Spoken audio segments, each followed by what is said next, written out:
aming faith. Thank you, Lord, for granting us this material that helps us, Lord, to understand your word, who you are. And now we're studying about the Lord Jesus Christ and his person and his work, Lord. So help us to understand this, Lord, so that we might truly know who our Lord Jesus is and truly worship him, Lord, for all that he has done and for all that he is. Guide us, Lord, that we may be equipped so that we would know how to defend and stand up for our faith, especially in these times, Lord, that there are so many different attacks in our faith, Lord. Strengthen one another, Lord, and be glorified. This is our prayer in Jesus' name. Amen. Okay, so get your paper. De, joke lang. Wala. wala. Get your paper and write your name and submit the paper. De, joke lang. So may attendance po tayo that will be going around. So check yung attendance nyo ha. Pag marami kayong ex, nako. No, so of course, we want to see your commitment sa pag-attend sa ating mga Sunday school classes. This is part of your love for the Lord, no? Hindi tayo naman legalistic. Pag naman may emergency, pwede naman mag-absent, no? But as much as possible, please fight for your time sa ating church and also sa ating membership class. Okay.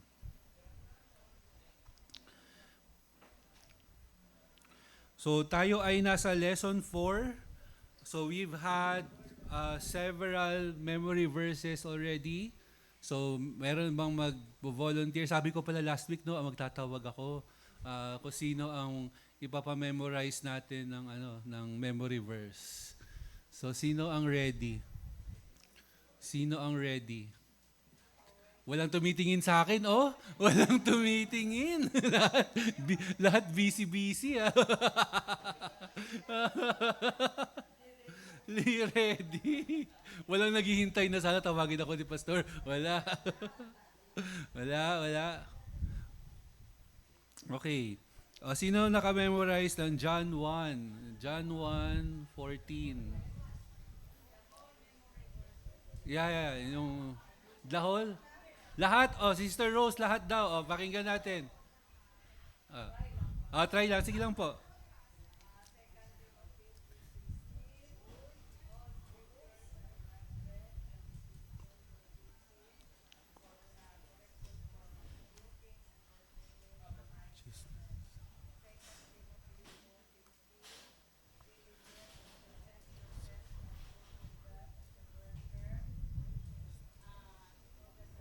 To be ashamed. And then the word of truth. Chronicles 9:11.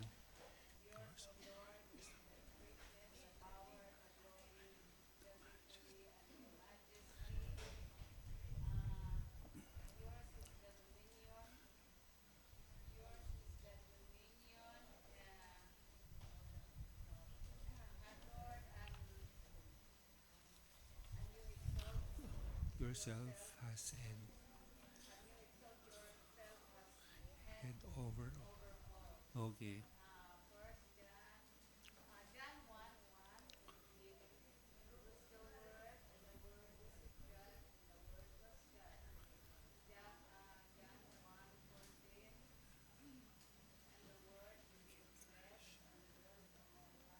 And seeing the story of God, begotten from the Father, full. Wow! Wala ko makalala, Sister Rose. Ha? May attributes. Aba, mag-books of the Bible pa si Sister Rose. Wala na, sinagutan ni Sister Rose lahat. Okay na. Okay na. Yes, satisfied na. Pero next week, bawal na si Sister Rose. Ban na siya. So, next week, dapat lalaki ang mag-memorize ng lahat. Lalaki. Ang prize, no? May prize. Ang prize ay exempted sa quiz. Wow! Exempted sa quiz. At saka ipagbe-bake ko ng ano. Tumayo agad. Okay. So, right now po, we are at lesson 4. So, para sa mga first time po mag-join sa atin, no, lesson 4, we're now at page 20, page 30. Page 30. So, we just discussed last week, no, yung the God who became man, no, how Jesus Christ became man. So, now, we are studying the man who is God. So let me just...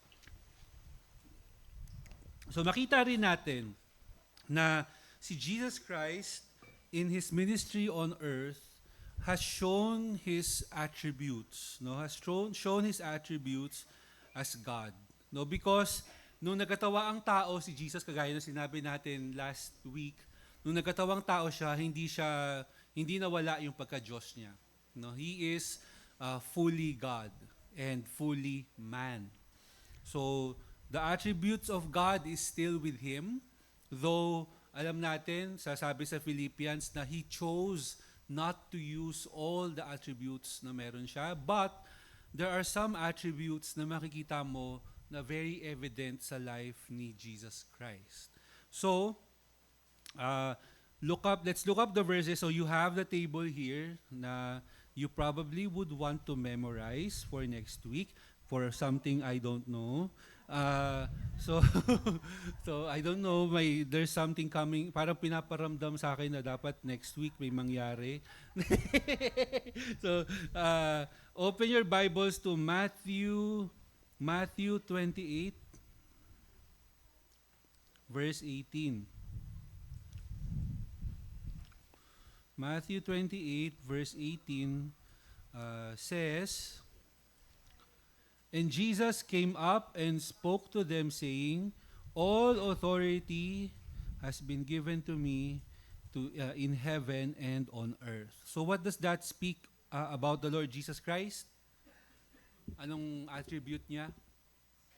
Sovereignty. Ano nga ibig sabihin pag sovereign? Ano ibig sabihin ng sovereign?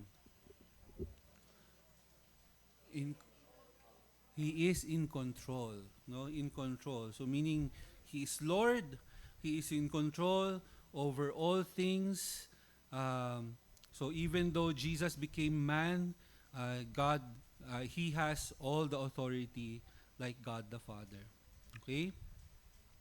And then, not only is Jesus sovereign, He is also eternal. So ito yung sa 1 John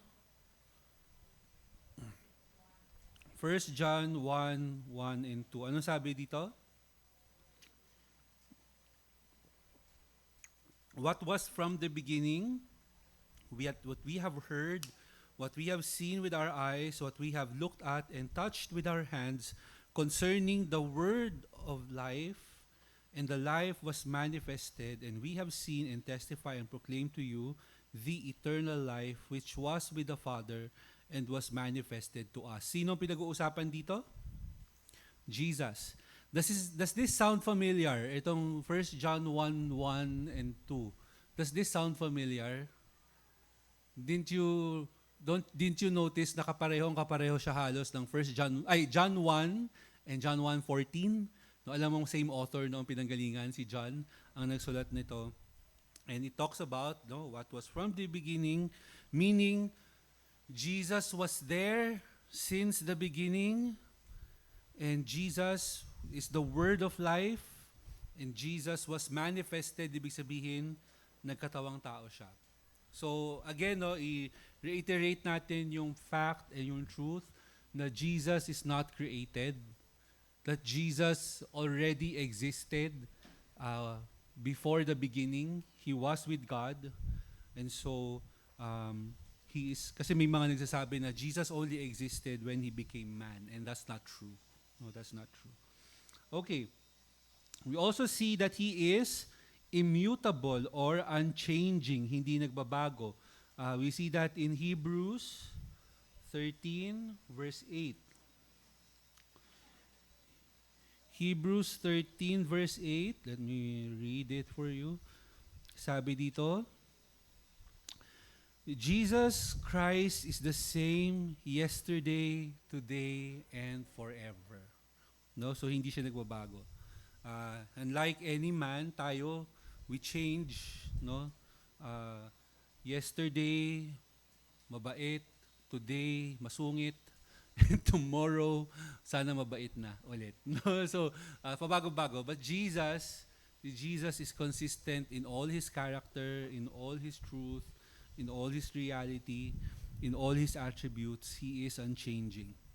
And again, no, in the immutability of Jesus, we find so much comfort. Bakit? Bakit naging comfort na unchanging si Jesus?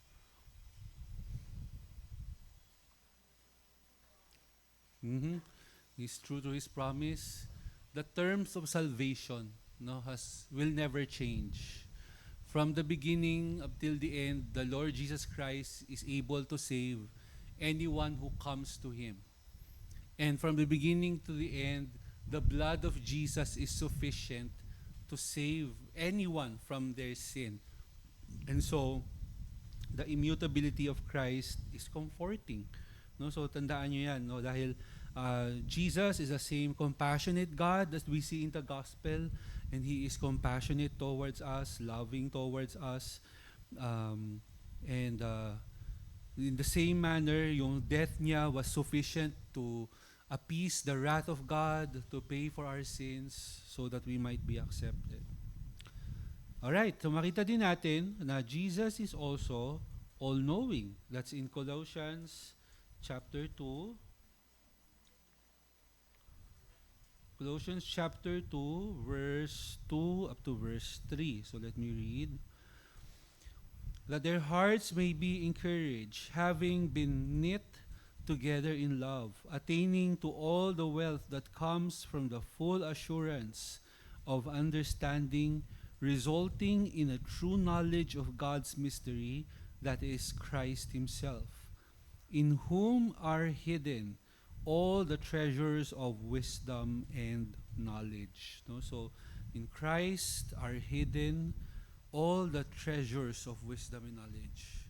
That's why he's also all-knowing. And that's why it's important that we are built up in the Lord Jesus Christ, and that we depend on the Lord Jesus Christ, and that we come to the Lord Jesus Christ. Okay? Ang next ay, Jesus is perfect or sinless. So sa 2 Corinthians 5:21, nagre-recite yung aso.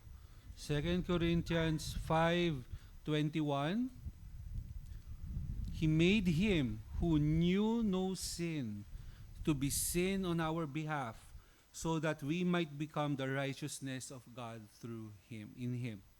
No, so when Jesus died on the cross, he took our sin. No, he is not a sinner. Wala siyang kasalanan. He never committed sin. But he took on himself lahat ng kasalanan natin so that he might pay for it on the cross. So grabe, no?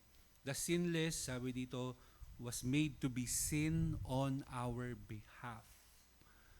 And if you just realize the depth, no, and the weight of what Jesus did, no, for you and me, na to carry all our sins, and with that to receive all the wrath. Yung wrath na inaaral natin sa Revelation ngayon, dapat sa atin yun eh. But Jesus Christ received the full wrath of God on our behalf, no, so that we might be saved for our sins. What grace, no? What grace. Okay?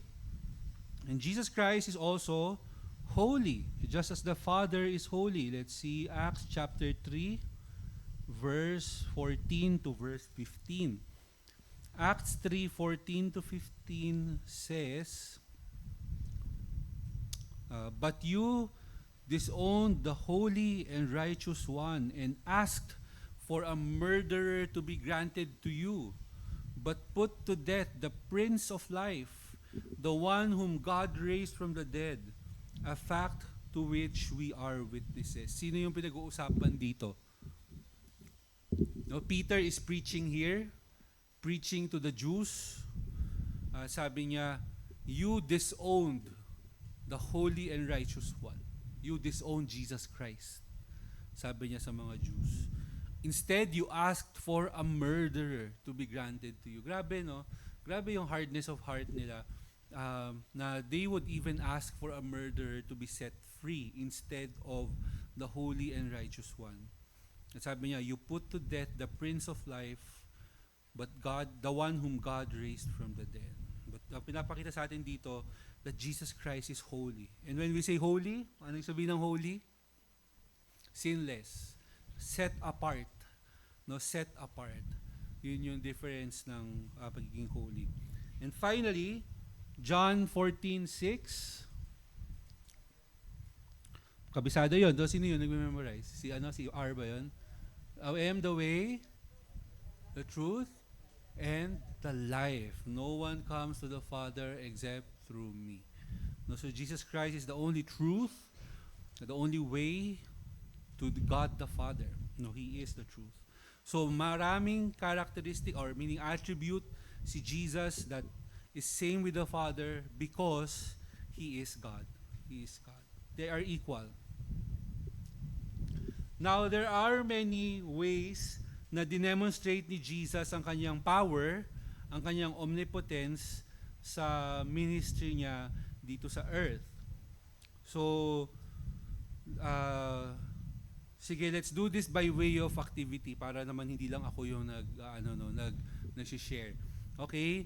So, sa table nila, Sister Charit, pag-usapan niyo yung Matthew 8:23 to 23 to 27 hanggang doon sa likod, hanggang doon kila kina Sister Maymay, no? Pag-usapan niyo yung Matthew 8:23, tapos dito kina Sister Rose, pag-usapan niyo yung Luke 4:40, tapos kina Sister Myla yung all the way hanggang kina ang kahinaan ko sa pangalan, no? Si Sila Aris. Ang hina ko talaga sa pangalan. Kilala ko yun sa mukha, no? Pero sa pangalan minsan nawawala sa isip ko. Si Aris, hanggang buong table na yan, Luke 4:33 to 36. And then sa table ni Sister Nora, si Efra, hanggang kay Nadine, yung John 11:43 to 44. No, saan, over what is Jesus showing His power?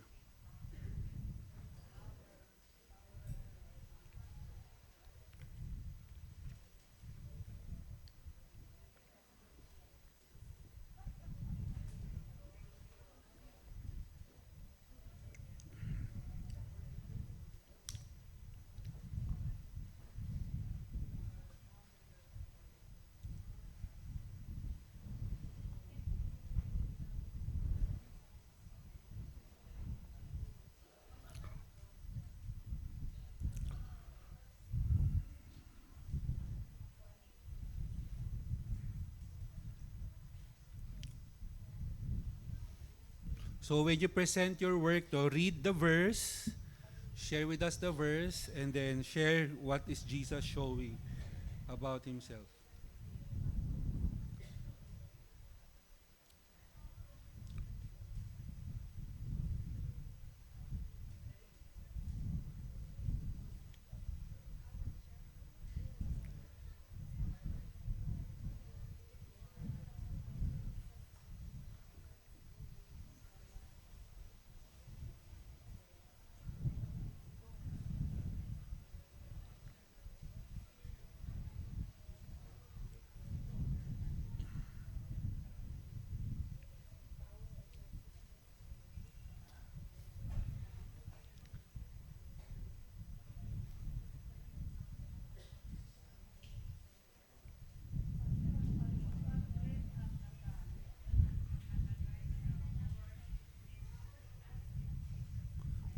Yes.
Okay? Ready? So, yung sa group ng Matthew 8, sino yung ano sa inyo, magre-report? Sige. Sige.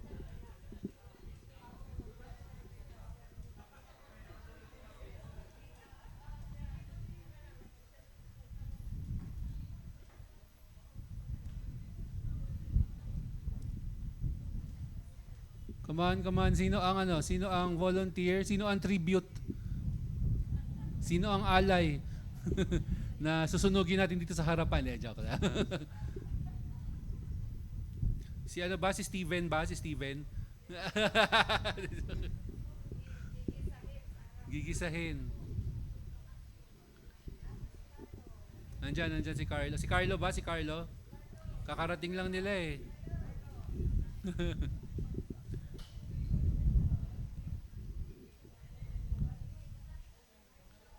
Si Rocho ba?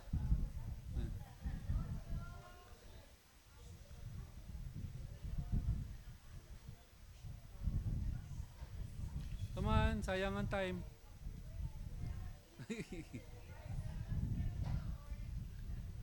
Ha?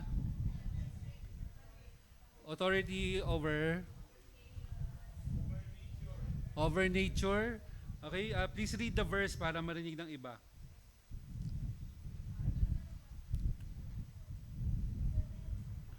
Matthew 8.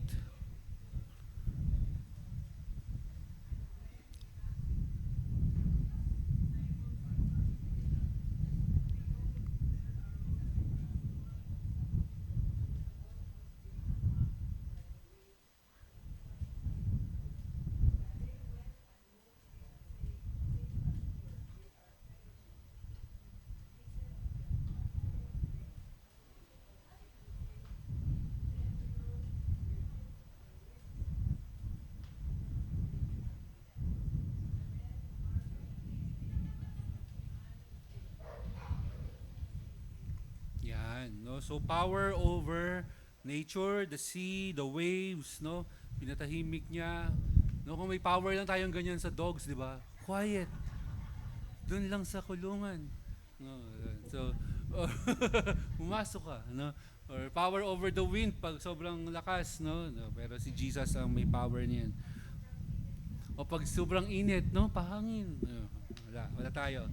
Si Jesus ang may power. Okay, next group.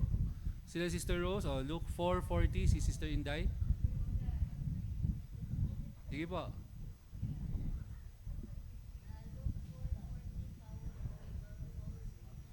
O power over all sickness. Pwede pong pabasa yung verse.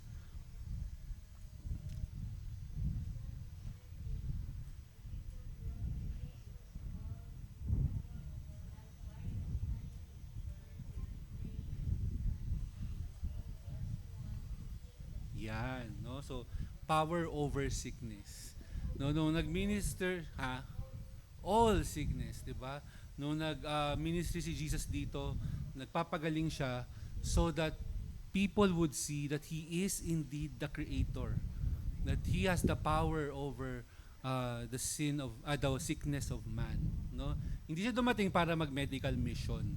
No, yung point ng pagpapagaling ni Jesus is to demonstrate his power as God, his authority as God. No, so now wala na, 'di ba? Wala nang surgery. No, grabe. Wala kang kayang gumawa nun. No, wala. Si Jesus lang. Okay? Sa group na Luke 4:33 to 36, sino po ang mag-share sa inyo? Si Aris ba? Si Aris yata, no? Si Aris, no? Uh, yes, may question. No, so tatanong ni Sister Rose na pwede ba yon na tayo would claim na, okay, in Jesus' name you will be healed. No? We don't have that authority to say kung sino ang papagalingin ni Jesus. No, the only thing that we can do is to pray that may the Lord heal you if it is His will. The Lord heal you. Pero to claim na we have the authority to say na parang tayo pa yung nag-utos kay Jesus, no, na in Jesus name gumaling ka, no. Yeah, marami, no. And that marami pong gumagawa nun because it's born out of lack of foundation sa word. No, na naipapasa siya as a practice na okay, ano, pag may gusto kang bagay na makuha, pray over it, claim it, 'di ba? May mga ganyan tayo, no. And that's presumption. No, when we say presumption, pinapangunahan natin yung will ni God. Parang ganyan, no? Parang law of attraction, no? Parang umiiyak. The more you say it, the more you claim it, pupunta siya sa'yo. No, no. We always submit to the will of God. There are times that the will of God is not to heal the person.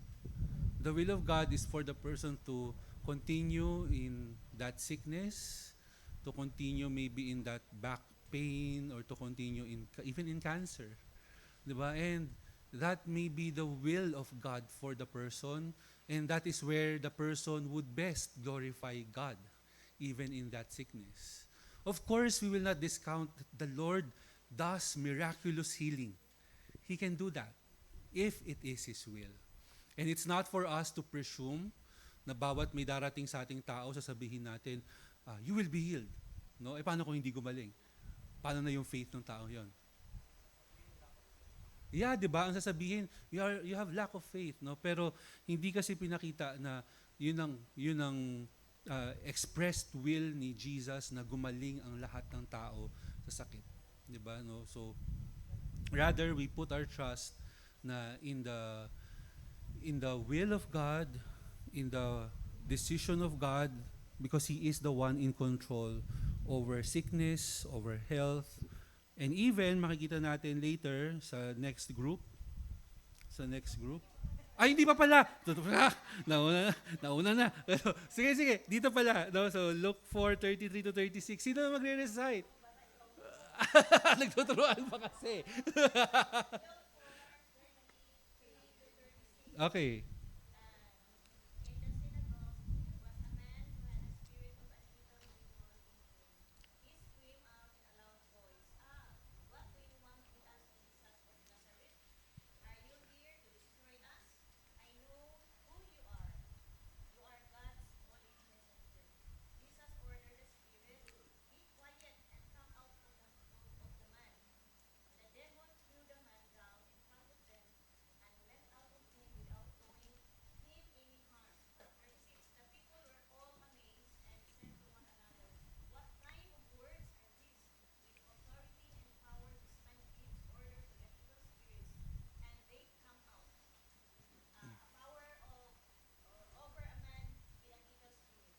Okay, so power over man, over evil spirit, or power over evil spirits. Power over the demons.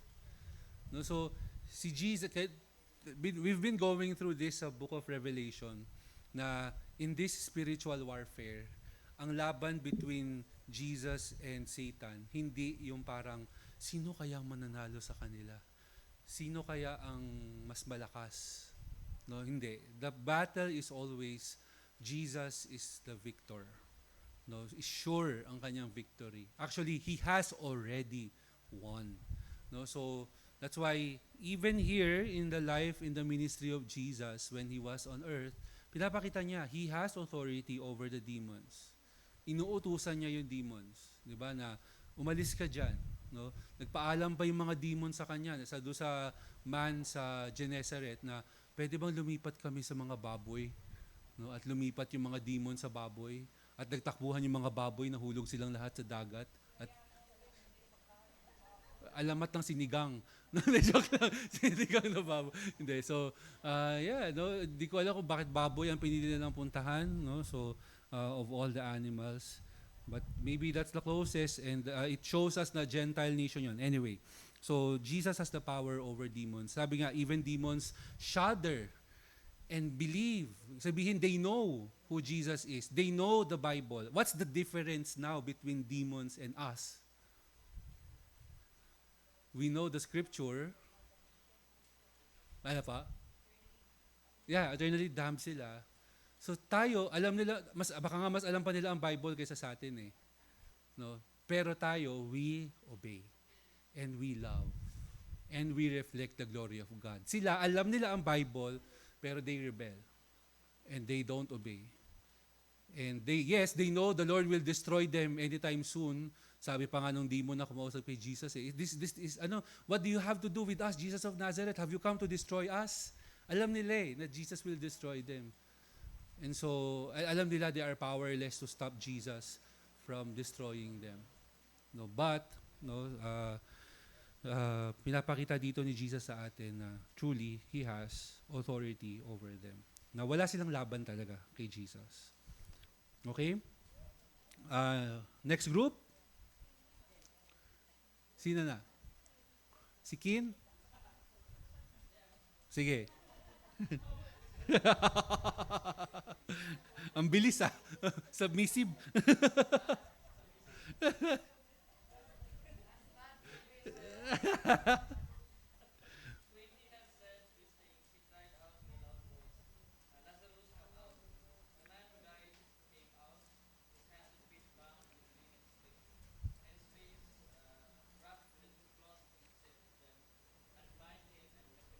Okay. Yes, no, is power over death, over life and death, no? Actually, biro mo, no, buti pa yung patay nag-o-obey kay Jesus, tayo buhay, buhay na buhay. Are we obeying Jesus? No, so no, so we have four na kung saan pinakita ni Jesus ang kanyang power over, no, power over nature, power over sickness, power over demons, and power over life and death. No? So, yan ang authority ni Jesus. What additional authority, sabi dito sa handouts natin, did Jesus claim and exercise? So, we'll read Mark chapter 2. Mark chapter 2, verse 3 to 12. So, medyo mahaba to. So, basahin ko ha. So, listen. So, maganda ito. Story ito ng yung paralytic. So, sabi dito, and they came, bringing to him a paralytic, carried by 4 men. So, imagine yung scenario. Being unable to get to him because of the crowd, they removed the roof from above him, and when they had dug an opening, they let down a pallet on which the paralytic was lying. And Jesus, seeing their faith, said to the paralytic, "Son, your sins are forgiven." But some of the scribes were sitting there and reasoning in their heart, why does this man speak that way? He is blaspheming. Who can forgive sins but God alone? Immediately Jesus, aware in his spirit that they were reasoning that way within themselves, said to them, "Why are you reasoning about these things in your heart? Which is easier, to say to the paralytic, your sins are forgiven, or to say, get up and pick up your pallet and walk? But so that you may know that the Son of Man has authority on earth to forgive sins, he said to the paralytic, I say to you, get up, pick up your pallet, and get home. And he got up and immediately picked up the pallet and went out in the sight of everyone, so that they were all amazed and were glorifying God, saying, we have never seen anything like this. No, so, sa verse 10 po nang binasa natin, what is Jesus showing? Sa ano yung authority na meron siya? To forgive sins. No, Jesus has the authority to forgive sins. Kaya magtaka ka, di ba? The friends of the paralytic brought the paralytic man to Jesus. No? Imagine yung scenario, crowded, there was a small house where they are gathering, tas yung paralytic, balita ko kasing laki ko yung paralytic, tas binuhat siya ng friends niya. Binuhat siya ng friends niya. Papunta sa 8.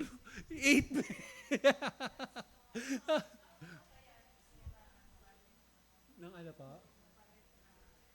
Yung pallet na pinagbuhatan? Probably gawa sa kahoy din. No?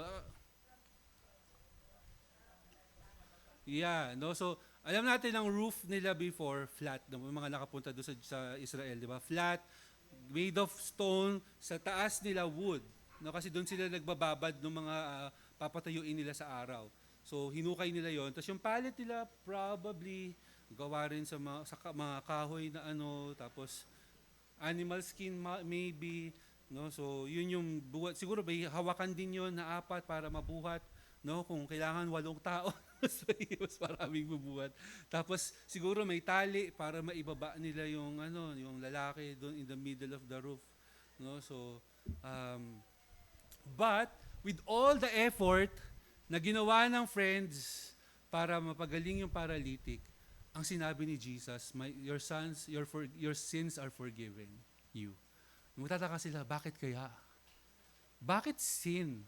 Bakit hindi pinaggaling, hindi sinabi your paralysis is healed, no? Alam kasi ni Jesus kung ano yung totoong kailangan natin. At ang pinakakailangan talaga natin is for our sins to be forgiven. So yung mga tao, 'di ba, yung mga scribes were there reasoning in their hearts. In their hearts, take note, not out loud, but saying in their hearts, ba't nagpapatawad to? Diyos ba? Diba Diyos lang ang pwede magpatawad? Parang ganun yung sinasabi nila. And Jesus, sabi, knowing what's in their heart, knowing their reasoning. Sabihin, pinapakita dito sa atin yung omniscience ni Jesus, no? Na alam niya kung ano yung pinag-iisipan ng mga taong ito. So tinatanong niya, bakit kayo nag-reasoning ng ganyan? Tapos nagtanong siya, no? Tingnan niyo tong question na to. Sabi niya, which is easier to say to the paralytic? So try niyo sagutin yung tanong ni Jesus. Ano ang mas madaling sabihin sa paralytic? First option, your sins are forgiven. Second option, get up, pick up your pallet, and walk. Sa tingin niyo, which is easier? Kaya ba natin yon? Hindi rin, di ba? Tayo, may paralytic na dalhin sa harap natin, pwede mo bang sabihin, get up, pick up your pallet, and walk? Hindi, di ba? It's hard to say. Pero your sins are forgiven you. Madali rin ba nating sabihin? Hindi rin, di ba? Kasi, we don't have the authority to forgive sins. We have no power. So in short, yung sinasabi ni tanong ni Jesus, which is easier to say, the truth is, wala tayong pwedeng sabihin dito. Wala tayong authority over the health. Wala tayong authority to forgive sins. But Jesus is saying, ako, I have the authority to forgive sins. And then look at what He said next. Sabi niya, so that you may know that the Son of Man has authority on earth to forgive sins. Sinabi na niya, your sins are forgiven. And then He said to the paralytic, I say to you, get up, pick up your pallet, and walk. Essentially, sinabi ni Jesus yung both na sinabi niya doon sa question niya, which is easier. Diba? To forgive sins or to say, pick up your pallet and walk. Sinabi ni Jesus, sa tao, hindi kaya, walang authority, walang power. But ako, I have the authority to forgive sins, but also the authority to call that person to get up, pick up his pallet, and walk. And actually, nakita natin sa next verse na the man immediately pick up his pallet. Kahit anong medical advance natin, pag merong taong na-paralyze, let's say gumaling siya, naramdaman niya ulit yung paa niya, kaya ba niya agad maglakad? Nag-atrophy na yan, di ba? Naghina na yung muscle niyan, nawala na. Hindi yan agad makatayo para pick up pa yung pallet at maglakad mag-isa. Pero ito, immediately. Pagkagaling niya sa paralysis niya, tayo siya agad, pick up niya yung pallet niya, and walk. And imagine the response ng mga tao sa paligid. Diba na, wow, grabe ang power ng Christ. No, that's why, sabi nung verse, no, everyone was amazed and were glorifying God and saying, we have never seen anyone like this. We have never seen anyone.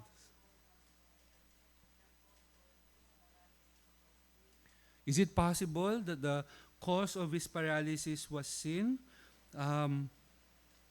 There was none. It was not mentioned here, no, if the cause of his paralysis was sin. But one thing we can say, every sickness that we have in this world is a consequence of the curse of sin. That's one thing we can say. Now, with regards to, is it a direct cause ng kasalanan? We have na-encounter tayo sa gospel na merong man born blind. And the disciples were asking, is he blind because of sin? No, and Jesus was not saying no. No, hindi siya. It was blind because of birth. No, so hindi siya direct cause ng sin. So, ang point doon is there are sickness that are not necessarily a cause dahilan dahil may kasalanan ka kaya ka nagkaroon.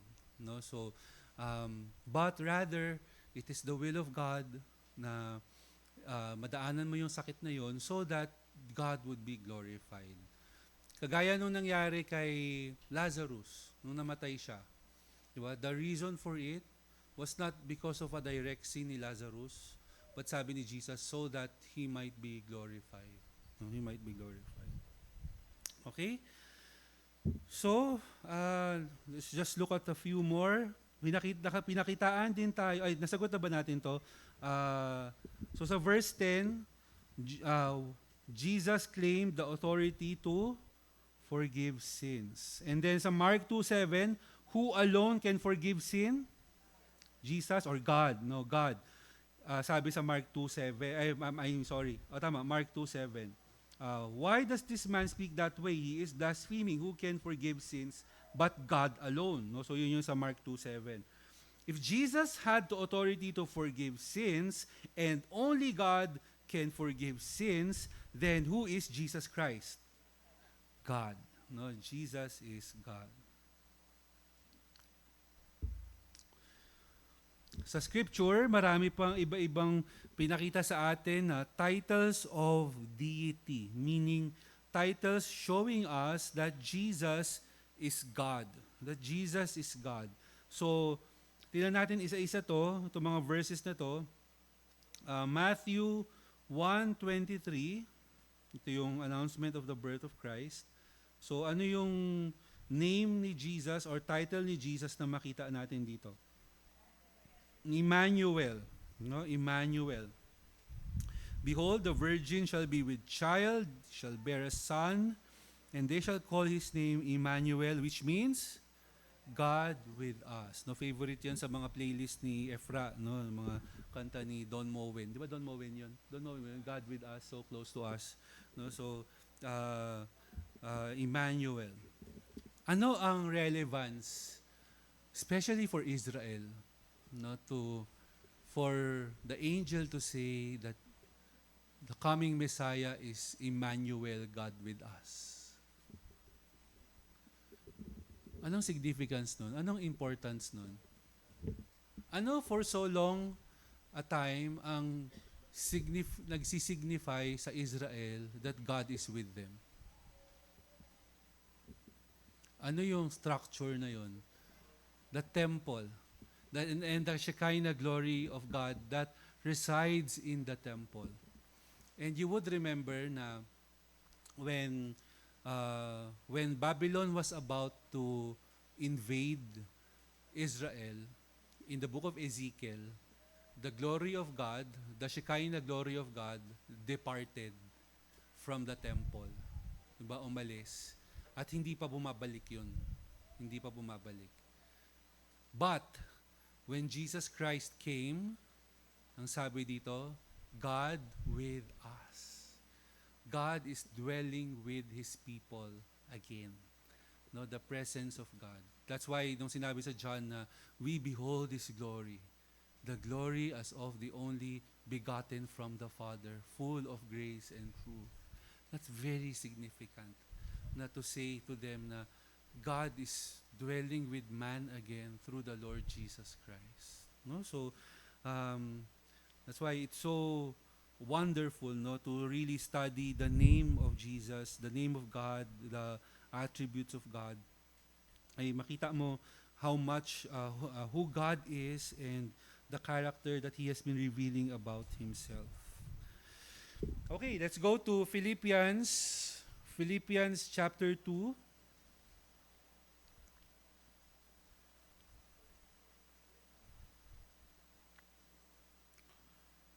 Philippians chapter 2 verse 10 to 11. Yan.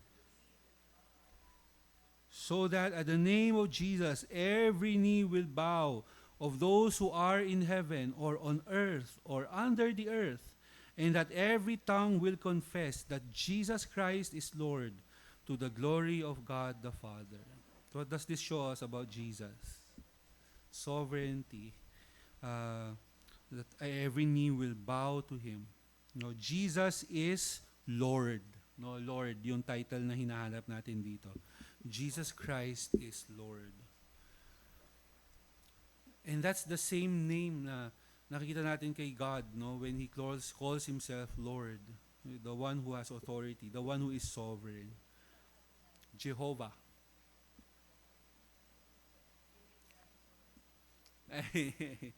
And that's the same name we see also, and mas significant ito, mas specific ito sa John 8:58. John 8:58, sabi dito, yan, truly, truly, I say to you, before Abraham was, I am. No, yung I am. Yung Yahweh, no, na I am signifies that He is the covenant-keeping God. It is a title reserved only for God. Makikita mo yan sa Exodus 3:14 nung nagpakita si God kay Moses in the burning bush, and tinanong niya, anong sasabihin ko sa mga tao kung sino ka? No, and He will say, I am who I am. But Jesus now is saying dito sa John 8:58, I am. Siya rin. No, He is the I am. He is the yung who is, who was, and who will, who will, no? So yung makita natin yan sa Revelation din, di ba? Who is to come, no? Who is to come. Right. We have a few more minutes. Tama. Tapusin natin tong letter C. Okay? So, may mga statements of deity all throughout the New Testament. All throughout the New Testament. Mga statements ito. No? Ito yung mga verses na to, I would really recommend na you memorize. In fact, baka lumabas sa quiz next week, no? You would memorize, no, not because of the quiz, but because there are so many, napakarami na nagda-doubt sa deity ni Christ. Napakarami nagtuturo na Jesus is not God. And if you want to defend your faith, no, you have to memorize Scripture. You have to know saang verses nyo ituturo yung mga taong ito na nagsasabing Jesus is not God. No, so, let's go first to Colossians chapter 2, verse 9.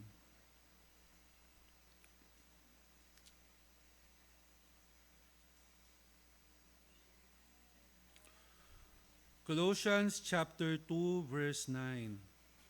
Okay, sabi dito, for in Him all the fullness of deity dwells in bodily form. All the fullness of deity. You say deity being God. No, deity. All the fullness of deity form dwells. So is Jesus just half God? Kalahating Diyos, kalahating tao? No. No, fully God. Fully God. Okay. Now let's go to Hebrews. Hebrews 1, 1 to 3. Hebrews 1, 1 to 3. God, after He spoke long ago to the fathers in the prophets, in many portions and in many ways, in these last days has spoken to us in His Son, whom He appointed heir of all things, through whom He made the world. And He is the radiance of His glory, the exact representation of His nature, and upholds all things by the word of His power. When He had made purification of sins, He sat down at the right hand of the Majesty on high. No, so Yung verse dito sa verse 3, no, sabi, He is the radiance of His glory, reminding us of the Shekinah glory of God. He is the exact representation of His nature, no? Exact representation. 1:1, kumbaga. Siya nagpapakita kung sino si God. John 1:1 and 1:14, memory verse na natin to, wag na natin puntahan for the sake of time. But we know that in the beginning was the Word was with God, and the Word was God. No, hindi sinabing the Word is half God, or the Word became God. No, the Word was God. And then the Word became flesh. And then Titus 2:13. Titus 2:13. Looking at the blessed hope and the appearing of the glory of our great God and Savior, Jesus Christ. No? Ang tawag kay Jesus, ano? Great God and Savior. So there's no doubt within all the New Testament saints that Jesus is indeed God. Okay. We have time. Meron akong gustong ipagawang activity sa inyo na pwede nyong i-take as homework. Homework to, individual magagawa, pero you can help each other out within the week. Okay? We can meet together, you can talk, gawa kayo chat group, kung sino yung mga gusto nyo katulong gumawa, pwede yung mag-asawa, mag-partner. Wag lang kayo mag-away ha, pag nagdi-discuss na. Okay, ganito ang gusto kong gawin ninyo. Write out sample na parang dialogue. Kunyari may kausap kayo na kaibigan ninyo na nagsasabi na Jesus is not God. Paano mo i-defend sa kanya that Jesus is God using all the things na natutunan natin dito? Gets? Gets yung homework? So kunyari may nagsasabi na hindi Diyos si Kristo, tao lang siya, propeta lang siya. Paano mo i-defend yun? Gawa ka ng dialogue kung paano mo i-defend na si Jesus ay God. Pwedeng partner, pwede, yes. No, so pwedeng ganun. So aasahan ko yan next week. Gusto nyo i-act out? Pwede, mag-drama tayo next week. Gusto nyo?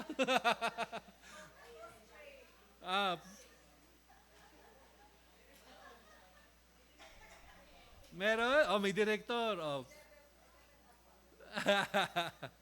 Tapos isi-share nyo dito. Okay? Isi-share nyo dito sa harap. May prize? Tingnan natin.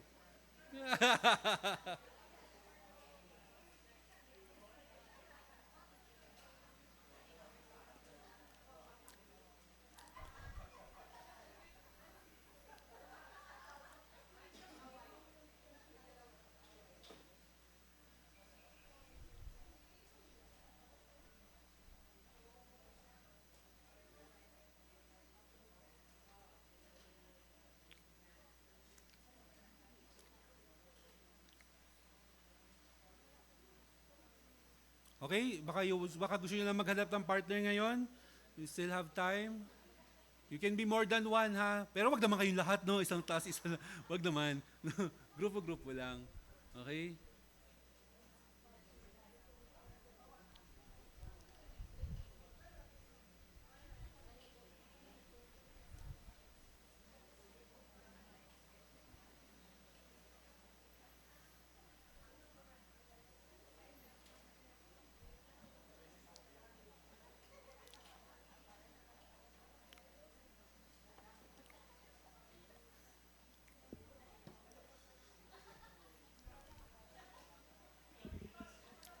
Ano question? May costume? Aba. Sabihin nyo lang kami pag gagawin yung production talaga, ha? Para mag-prepare tayo. Ha? Sige ba? Sige. Meron ba mag-musical play? Baka may gusto may musical play.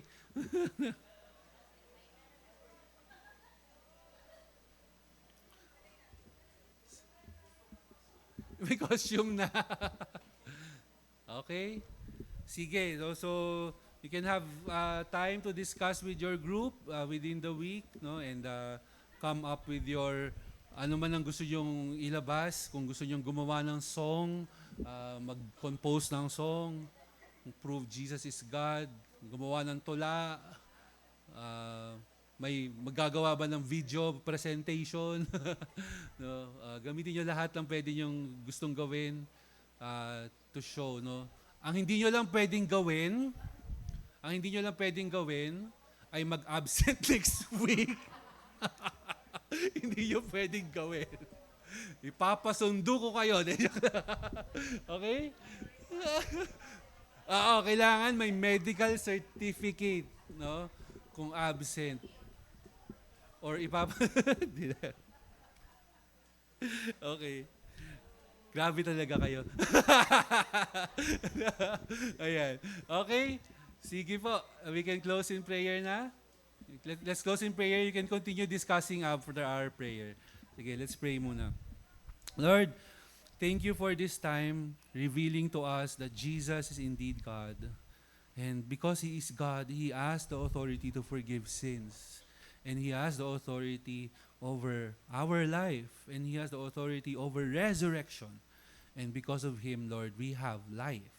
Thank you, Father, for revealing us to this truth. And help us, Lord, to really be strengthened to defend our faith among those who question the deity of the Lord Jesus Christ. And may we, Lord, with love, present to them that Jesus is indeed God and He is the one, He is the only one who is able to save, Lord, so that they might come and believe in You. Help my brothers and sisters, Lord, as they prepare for this activity. May this help them reinforce what they have learned in our study, Lord. For the glory of Your name, this is our prayer in Jesus' name. Amen. Okay, so sige po.